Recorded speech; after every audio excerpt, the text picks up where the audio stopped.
अस्सलाम वालेकुम everyone, welcome to my channel, welcome to another vlog. I hope आप सब ठीक होंगे। मैं भी ठीक हूँ अल्हम्दुलिल्लाह। और आज मैं आपके साथ शेयर करने वाली हूँ बहुत इंफॉर्मेटिव वीडियो और बड़ी अच्छी वीडियो। तो यहाँ पर मेरे सामने पड़ा हुआ है ये जो फीडिंग बॉटल होती है उसका स्टेलाइजर। ठीक है, ये न्यूबॉर्न अगर आपका फर्स्ट बेबी है तो ये बहुत अच्छी इन्वेस्टमेंट होगी अगर आप कर लेंगे, क्योंकि ये बड़े काम की चीज है। जब बच्चे पैदा होते हैं तो जब छोटे ज्यादा बच्चे होते हैं ना तो उनको कॉलिक का बहुत इशू रहता है। ठीक है, जिसकी वजह से वो रोते हैं और ये एक नेचुरल चीज है, ये कोई ऐसी चीज नहीं है कि ये हमारे बच्चे को है किसी और बच्चे को ना हो, ये ऑलमोस्ट सब बच्चों को होता है। ठीक है, तो आपने करना क्या है, वैसे तो आप ये काम घर में बहुत आसानी से कर सकते हैं जीरो कॉस्ट पे भी, लेकिन अगर आप अपने बेबी के लिए कोई इन्वेस्टमेंट करना चाह रहे हैं, कोई ऐसी चीज लेना चाह रहे हैं जो आपका काम थोड़ा कम कर दे और आपके लिए थोड़ी आसानी पैदा कर दे, तो फिर आप इस तरह का स्टेरिलाइजर बाय कर सकते हैं। वैसे जो सिंपल सा एक मेथड होता है, घरेलू मेथड, हम फीडर को अच्छे से वॉश करते हैं, उसके बाद एक किसी भी पैन में हम पानी ले लेते हैं, उसमें अपना अच्छा सा जब बॉयल आ जाए पानी को, उसमें फीडर डाल देते हैं, फीडर आपका स्टेरिलाइज हो जाता है। ठीक है, ये तो नो कॉस्ट तरीका हुआ, ये आपने करना ही करना होता है। एटलीस्ट 1 साल तक तो मैं अपने बच्चों 1-1.5 साल तक अपने बच्चों के लिए ये एफर्ट करती हूँ। जब भी आपने बेबी को फीडर देना है तो उसके बाद उसको स्टेरिलाइज किया हुआ ही, लाइक उबला हुआ फीडर ही उसको देना है। 5 से 6-7 मिनट आप उस पानी में, गर्म पानी में रखेंगे तो आपका फीडर जो है ना वो सारे जर्म्स से पाक हो जाएगा।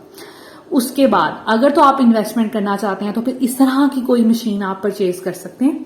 ये बहुत से ब्रांड्स की आती है, मैं साथ साथ मेंशन भी कर दूंगी और डिस्क्रिप्शन में भी मेंशन कर दूंगी।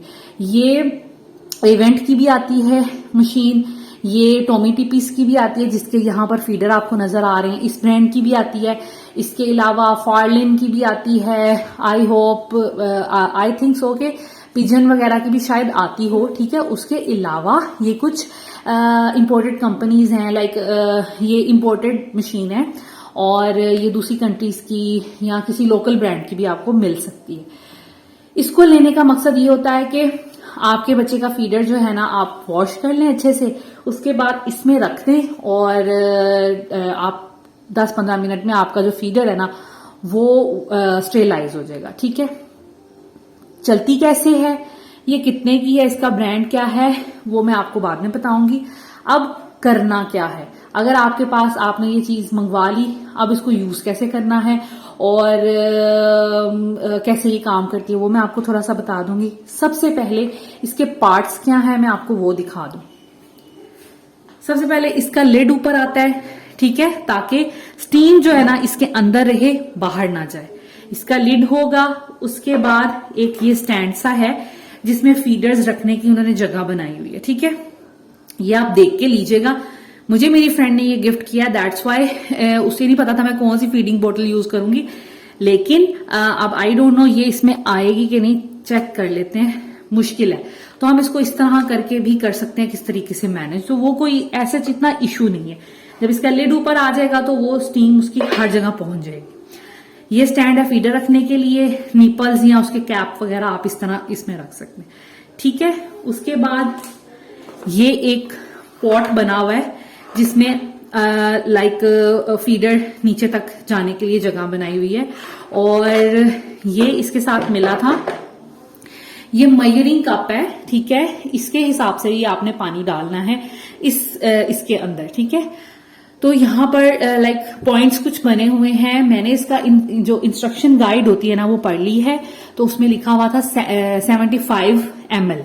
ठीक है, तो यहां पर मैं अगर ये देखें, ये शुरू हो रहा है 30 से 60, 90, 120 एंड 150। ठीक है, तो ये इसके मेजरिंग पॉइंट्स हैं और 60 से ऊपर हम करेंगे तो 70-75 बन जाएगा। ठीक है, थोड़ा सा ऊपर हमें डालना पड़ेगा तो ये इस तरह मैयर हो जाएगा। इससे जी पानी मैयर करके आपने इसमें डालना है। उसके बाद हमें साथ में एक टोंग मिला है, ठीक है, ये छोटा सा टोंग मिला है, इससे आपने फीडर को उठाना है, क्योंकि जब आप स्टेरिलाइज करेंगे तो ऑफ कोर्स गर्म होगा मशीन भी या फीडर, तो अगर आपने उसको निकालना है तो आप ये यूज करेंगे। ठीक है, उसके बाद जो इसकी बेसिक मशीन होती है वो है जी ये इसकी मशीन है, इधर से इसको पावर सप्लाई मिलेगी, ये देखें, ठीक है। और ये इसका बटन लगा हुआ है। अच्छा, ये जो प्लेट बनी हुई है ना, इसमें पानी जाएगा। जो 75 ml पानी है ना, वो थोड़ा होगा, वो इसके अंदर रखे हम डालेंगे, ठीक है। इसके अंदर पानी डालेंगे, फिर हम इसको, इस स्टैंड को इसके अंदर ऐसे करके लगाएंगे, ठीक है। पावर केबल इसकी लगाएंगे, ये सब चीजें लगा के तो फीडर को फिर हम स्टेलाइज होने के लिए रख देंगे। ये तो थे इसके पार्ट्स। अब करना क्या है, सबसे पहले इसके इंस्ट्रक्शन गाइड पे भी लिखा हुआ है कि आपने जब ये मशीन यूज करनी है ना, आपने इसको वॉश करना है। तो इसलिए पहले इसके सारे पार्ट्स को मैं वॉश करूंगी, क्योंकि जब ऑफ कोर्स मैन्युफैक्चर हो रही होती है चीज, बहुत से केमिकल्स, बहुत से हाथों से चीज होके गुजरती है, तो हम एक दफा इसको अच्छे से वॉश करेंगे। इस चीज को हमने वॉश नहीं करना, क्योंकि ऑफ कोर्स ये तो इलेक्ट्रिक है, तो इसको हम वॉश नहीं करेंगे। ये वाले पार्ट्स इसके सारे हम वॉश करेंगे। उसके बाद मैं बताऊंगी आपको कि इसने काम कैसे करना है। सबसे पहले जब भी आपने इसको यूज़ करना है, तो आपने इसके सारे जितने भी पार्ट्स हैं उनको अच्छे से वॉश कर लेना है। और ये इसके इंस्ट्रक्शन गाइड पे भी लिखा हुआ है। और वैसे भी जब भी घर में कोई भी बर्तन लेके आएँ या जिसको आपने यूज़ करना है, बच्चों के इस्तेमाल की कोई चीज़, उसको एक दफ़ा वॉश कर लिया करें, ताकि ना इसमें से सारे जर्म्स और तरह तरह के हाथ लगे होते हैं मार्केट्स में और इस तरह की जगहों पे, तो ये कि एक दफ़ा साफ़ सुथरा आपका वो जो भी गैजेट है, बर्तन है, वो सब अच्छे से क्लीन हो जाए। और इसको मैंने किसी ख़ास चीज़ से नहीं किया। अपना जो बर्तन धोने वाला मेरा लाइक सोप है और जो भी बर्तन धोने वाला स्पॉन्ज है, उसी से मैंने इसको क्लीन कर लिया है। एक दफ़ा क्लीन कर लेने से ये अच्छे से साफ़ हो जाएगा। अच्छा, अब इसमें जो वाटर आपने यूज़ करना है, वो जो पानी है वो पीने वाला पानी होना चाहिए, डिस्टिंक्ट वाटर होना चाहिए। वो लाइक उसमें नमक वगैरह ना हो, मिनरल वाटर टाइप। अगर आपके घर में पीने का पानी आता है, या आपका पानी जो बॉइल्ड वाटर है, या जो भी आप पीते हैं पानी, जो ज़्यादा खारा ना हो, नमकीन ना हो, कोशिश आपने करनी है, आपने वही यूज़ करना है। उससे ये होगा कि इसके अंदर नमक वगैरह नहीं बैठेगा, ये ज़्यादा अच्छा चल जाएगा, ज़्यादा ड्यूरेशन के लिए चल जाएगा, और ये ख़राब भी नहीं होगा। इसका प्लास्टिक और इसकी जो स्टील की ट्रे जिसमें हमने पानी डालना है, वो भी ख़राब नहीं होगी। तो ये आपने इस बात का ख्याल रखना है। उसके बाद आपने अब फीडर्स को कैसे स्टेरिलाइज़ करना है, उसके लिए सबसे पहले तो फीडर जब भी आप यूज़ करेंगे, आपने इसको अच्छे से वॉश कर लेना है। अच्छा, फीडर वॉश करने के लिए कोशिश करें कि कोई ना कोई अलग से आप फीडर वॉश करने वाला ब्रश रखें। कोशिश करें कि जिससे आप बर्तन धोते हैं वो यूज़ ना करें। और ब्रश से ये कि क्लीनिंग भी अच्छे से हो जाती है। दूसरा ये कि ये सिर्फ वाटर आपकी फीडिंग बॉटल वॉश करने के लिए होगा, तो ये कि साफ़ सुथरा होगा। उसके बाद ब्रश को भी अच्छे से वॉश कर लें और बॉटल्स को भी अच्छे से वॉश कर लें। और कोशिश करें कि जो निपल के ऊपर वाला कैप होता है, उसको कभी भी घुमाएं ना, या इधर उधर वो मिसप्लेस नहीं होना चाहिए। क्योंकि फीडर का निपल अगर कवर रहेगा, तो आपका फीडर जो है वो साफ़ रहेगा, और बेबी को जो है ना, वो कॉलिक का इशू नहीं होगा। अदरवाइज़ अगर वो गुम जाए, तो फिर बहुत चांसेस हैं कि क्योंकि नीपल के ऊपर डायरेक्ट जर्म्स जो हैं वो बैठेंगे, तो उससे ये हो सकता है कि ज़्यादा कॉलिक का इशू हो, बच्चों का पेट ख़राब हो सकता है, बच्चों को मोशन लग सकते हैं। तो इस बात का आपने ज़रूर ख्याल रखना है। अब ये मशीन काम कैसे करती है, सबसे पहले इसको प्लग इन करना है आपने इसके किसी भी सॉकेट के अंदर, ठीक है। और ये इसके अंदर एक स्टॉपर लगा था, वो मैंने रिमूव कर दिया। उसके बाद ये जो मेजरिंग कप हमें साथ में मिला हुआ है, ये आपने यूज़ करना है। और इसमें आपने एक स्पेसिफिक लिमिट दी हुई है पानी की, वो आपने उतना पानी डालना है। पीने का पानी मैं इसमें ऐड कर रही हूँ, जो फ़िल्टर से हम लोग पानी लाते हैं, हम लोग फ़िल्टर से पानी लाते हैं, तो वो वाला पानी जो है मैं यूज़ करूँगी। और जितना मेजरिंग कप का उन्होंने इंस्ट्रक्शन गाइड में दिया हुआ है, मैं उतना ही पानी उसके अंदर डाल रही हूँ, ठीक है। उसके बाद जो आपका लाइक ये जो कंटेनर है जिसके अंदर फीडर्स आएंगे, उसके अंदर मैं इसकी इसी तरह जगह बनेगी, ये जो बास्केट सी है ये लगा के, तो उसके बाद इसके अंदर बॉटल्स रख दूँगी, और फिर हम इसको ऑन कर दें। लाइक ये ऑन अब हो चुका है, ठीक है। तो फिर ये है कि आप इसको ढक कर तो फीडर को स्टेरिलाइज़ कर देंगे। 15 मिनट्स का टाइम है, 15 मिनट्स में फीडर्स जो हैं वो स्टेरिलाइज़ हो जाएंगे। अच्छा, कोशिश आपने करनी है बॉटल्स जो हैं वो इस तरह सीधे करके नहीं रखनी है आपने। लाइक जो ओपन साइड होती है बॉटल्स की, वो आपने नीचे की साइड पे रखनी है, ताकि स्टीम से अच्छे से ये जो है ना स्टेरिलाइज़ हो अंदर से, ठीक है। तो मुझे लगता है कि ये ज़्यादा बेटर उसका तरीका है। उसके बाद मैंने मशीन के ऊपर रख दिया है। पानी हमने स्टील की प्लेट में डालना है और बस अब मैं इसको उल्टा करके रख दूँगी और इसको ढक दूँगी। 15 मिनट्स का टाइम इसमें रिकमेंडेड है, वो मैंने नोट कर लिया अपने मोबाइल पे। तो ये हम 15 मिनट्स के लिए करेंगे। इसको आप किचन में भी रख सकते हैं, अपने साइड टेबल पे भी रख सकते हैं ताकि आपको यूज़ करना आसान हो। लेकिन इसके लिए जो गाइड है उसमें यही रिकमेंड है कि आपने इसको यूज़ करने के बाद मशीन को वॉश कर लेना है। हर दफ़ा पानी जो है वो नया लेना है, पुराना पानी यूज़ नहीं करना, क्योंकि ऑफ कोर्स जिस चीज़ में हमने उसको स्टेरिलाइज़ किया तो जर्म्स तो पानी के अंदर चले गए हैं। तो इस वजह से कोशिश ये करनी है कि हर दफ़ा नया पानी लेना है और इसके जो जितने भी पार्ट्स हैं जो मैंने वॉश किए थे उनको एक दफ़ा रिंस कर लीजिएगा। अगर मशीन गंदी हो जाए तो फिर आप उसको यूज़ कर सकते हैं, साबुन वगैरह भी इसमें या लिक्विड भी यूज़ कर सकते हैं। लेकिन वैसे आप रूटीन में उसको रिंस भी कर लेंगे तो आपका काम हो जाएगा। अच्छा, आफ्टर 15 मिनट्स आपने इसको प्लग आउट कर देना है, ठीक है। और इसको बड़े एहतियात से हाथ लगाइएगा क्योंकि मशीन का लिड भी गर्म था और जो फीडर्स वगैरह हैं वो भी गर्म होंगे। अच्छा, आप ये टोंग भी यूज़ कर सकते हैं, लेकिन आप इसको कुछ देर ठंडा होने के लिए भी रख सकते हैं, ठीक है। 2-3 मिनट लगेंगे, फीडर्स आपके ठंडे हो जाएंगे, वो नीपल्स ठंडे हो जाएंगे, फिर भी आप उनको बाहर निकाल सकते हैं। एक प्लेट में बाहर निकालें ताकि किसी भी ऐसी सरफेस पे फीडर ना पड़े हों या नीपल हम ना रख दें जो गंदी हो, तो साफ़ प्लेट में आप रख सकते हैं।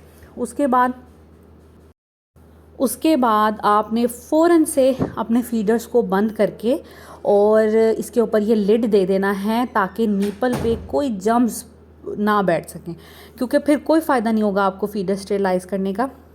आपने इसको फ़ौरन बंद करके रख देना है, कवर करके रख देना है। और आपने जहाँ पे भी आपने बेबी के फीडर्स रखने हैं, बच्चों के फीडर्स रखने हैं, आपके फीडर स्टेरिलाइज़ हो गए हैं, अब आप वहाँ पे रख सकते हैं। अब आप जब भी बच्चे को इसमें दूध देंगे तो आपके फीडर साफ़ और बिल्कुल स्टेरिलाइज्ड होंगे, ठीक है। और ये है जी तरीका इसको इस्तेमाल करने का। बाकी जो इसकी केयर है वो यही है कि आपने इसको हीट के पास नहीं रखना, ठीक है। फीडर जो हैं वो भी आपने अब यूज़ कर लिया। अब आपने इसका कवर बिल्कुल भी इसको अनकवर नहीं करना ताकि फीडर जो है वो निपल जो है इसके वो जर्म्स ना उसमें आए, ठीक है। उसके बाद आपने इसको जब भी इस्तेमाल कर लिया तो आपने इसको प्लग आउट कर देना है। अगर आप इसको प्लग इसका निकाल देंगे तो फिर ये नहीं चलेगा, इसमें पानी नहीं होगा, फिर भी ये मशीन चलना बंद हो जाएगी। लेकिन अगर आप चाहते हैं ज़्यादा ड्यूरेशन के लिए मशीन आप इस्तेमाल कर सकें तो फिर आपने कोशिश करनी है इसकी थोड़ी केयर करें। इस्तेमाल के बाद इसको फ़ौरन बंद करके रख दें, इसको वॉश करके रखें। इसके अलावा इसको हीट वाली जगह पे नहीं रखें, ठीक है, ताकि इसका प्लास्टिक वगैरह ख़राब ना हो और वैसे ही इसका मैकेनिज़्म जो भी है वो ख़राब ना हो। और अगर आप इस ब्रांड की नहीं ले रहे, सेम ऐसी नहीं ले रहे, किसी और ब्रांड की ले रहे हैं, तो फिर आपने कोशिश करनी इंस्ट्रक्शन एक दफ़ा अच्छे से पढ़ लें ताकि आपको किस तरह यूज़ करना है, किस तरह इसकी केयर करनी है, किस तरह इसको सेव करके रखना है, किस तरह ज़्यादा इसकी ड्यूरेशन बढ़ानी है, किस वोल्टेज पे ये काम करता है, वो आपने उसमें पढ़ लेना है, ठीक है। अगर किसी और ब्रांड का यूज़ करें, ये वाली जो प्लेट है इस पर यही लिखा हुआ है इंस्ट्रक्शन पे कि आप किसी गीले कपड़े से इसको साफ़ कर सकते हैं, ठीक है। आपने इस पर, क्योंकि ये मशीन से अलग नहीं होती तो इसको वॉश तो हम कर नहीं सकते, तो इस वजह से हम इसको किसी गीले कपड़े के साथ साफ़ कर लेंगे।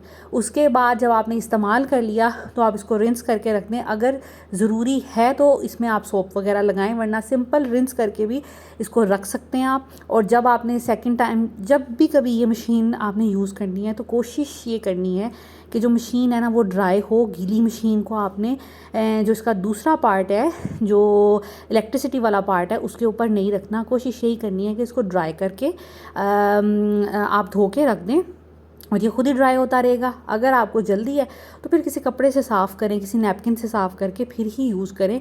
अदरवाइज़ कोशिश करें कि इसको यूज़ ना करें, क्योंकि इन्हीं छोटी छोटी चीज़ों से ना आप अपनी इलेक्ट्रॉनिक्स की जितनी भी चीज़ें हैं उनको सेफ़ली यूज़ कर सकते हैं और ज़्यादा अरसे के लिए यूज़ कर सकते हैं, वरना तो ये चीज़ें फिर ख़राब हो जाएंगी आपके मिस हैंडलिंग से। अच्छा जी, ये है इसकी इंस्ट्रक्शन बुक, ठीक है। ये 3-4 पेजेस की बुक है और इसका ब्रांड जो है ये कवाई है। ये शायद आपको दराज पे मिल जाए। मैंने कोशिश की थी अपनी फ्रेंड से पूछने की, लेकिन शी इज़ बिज़ी बिकॉज़ वो जॉब करती हैं, तो मुझे इसकी प्राइस और इसका लिंक वो सेंड नहीं कर सकी। अगर कर देंगी तो मैं फिर इंशाल्लाह ताला अपनी नेक्स्ट किसी वीडियो में आपके साथ इसकी प्राइस और लिंक भी शेयर कर दूँगी बाकायदा आपको बता के।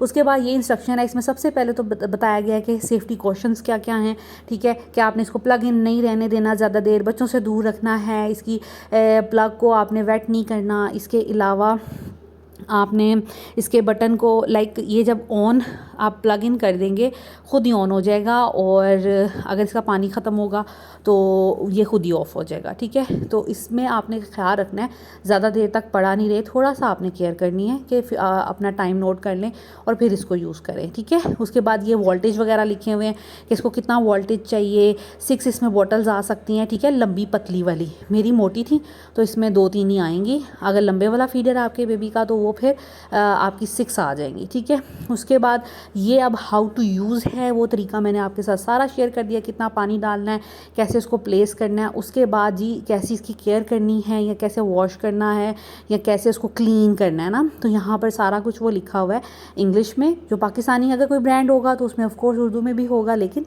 ये कोई बाहर का ब्रांड है, इंपोर्टेड है, तो इस वजह से इसमें फिर चाइनीज़ ये अपनी लैंग्वेज लिखी हुई है, लेकिन इंग्लिश भी लिखी हुई है।